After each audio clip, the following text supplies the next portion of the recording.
When threatened, we seek assistance from institutions established for that very purpose. In need, we turn to our family for help. We also look for support from communities from which we originate.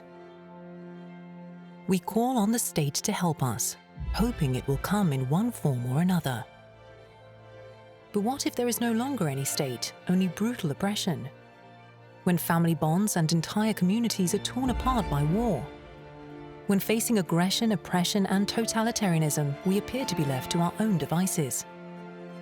This is a story of courageous people who employed their professional skills to help others in dreadful times.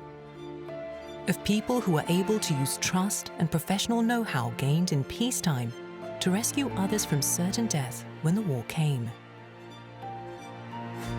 Righteous diplomacy.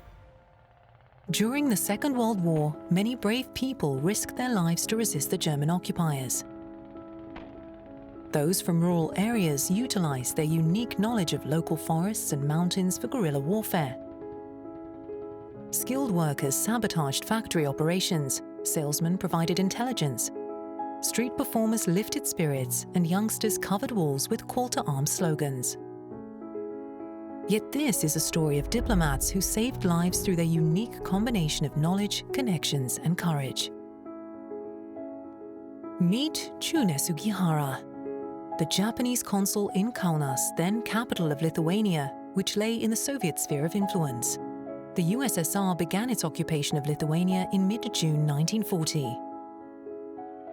It is 1940, and Jews from German-occupied Poland fleeing persecution reached the city. Estera and Michał Weyland, with their children Marcel, Halina and Maryla, fled Łódź as the Germans invaded. As Polish patriots, they rejected Soviet citizenship after the Russians took control of Kaunas. Judyta, Jakub and little Nina Vertans came from Warsaw.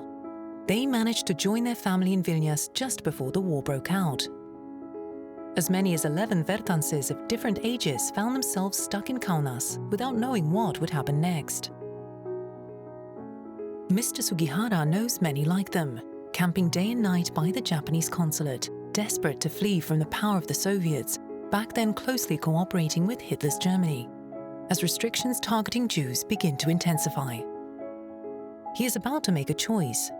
He will risk his life and career by using a loophole in the system to save families like the Vertanses and Weylands.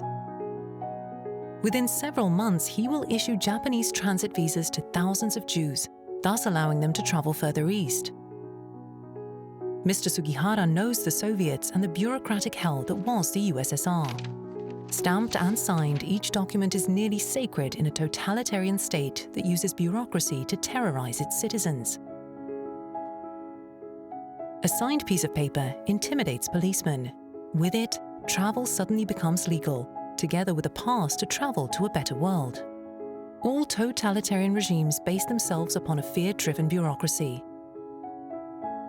In a system where trust and common sense are suppressed, rank, uniform, and stamp on a piece of paper instill fear. Nazi Germany was exactly like that, and a group of Polish diplomats in Switzerland knew this very well.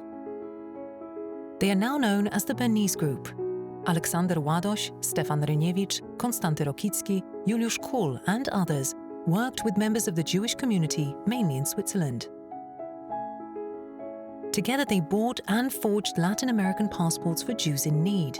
The network of their collaborators, schemes, and connections was so well hidden that we continue to uncover the scale of their operation and the number of people they saved. Nazi bureaucrats were outwitted. Their desks became flooded with papers of citizens of Paraguay, Honduras, Haiti, and Peru, yet with oddly familiar names. Mr. Sugihara issued thousands of life-saving documents and worked tirelessly before being transferred to Berlin. As his train was leaving Kaunas in September 1940, he threw the remainder of stamped blank visa forms to be filled with names of people in need out the window. His help turned out to be invaluable. Soon afterwards, the Germans invaded Lithuania and killed almost all Jews who lived there. Already after the war, Aleksander Ładoś met some of the Jews he rescued, still using passports forged by the Bernese group.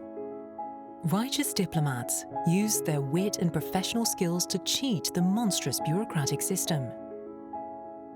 They were brave professionals able to use the bureaucratic apparatus to save tens of thousands of lives. Yet it all could have gone wrong. All they could provide was a piece of paper with a photo and stamp. But it was the right piece of paper, with the right stamp and right signature, giving its bearer a chance of survival. Professionalism, empathy, and courage saved lives. Let us not forget this.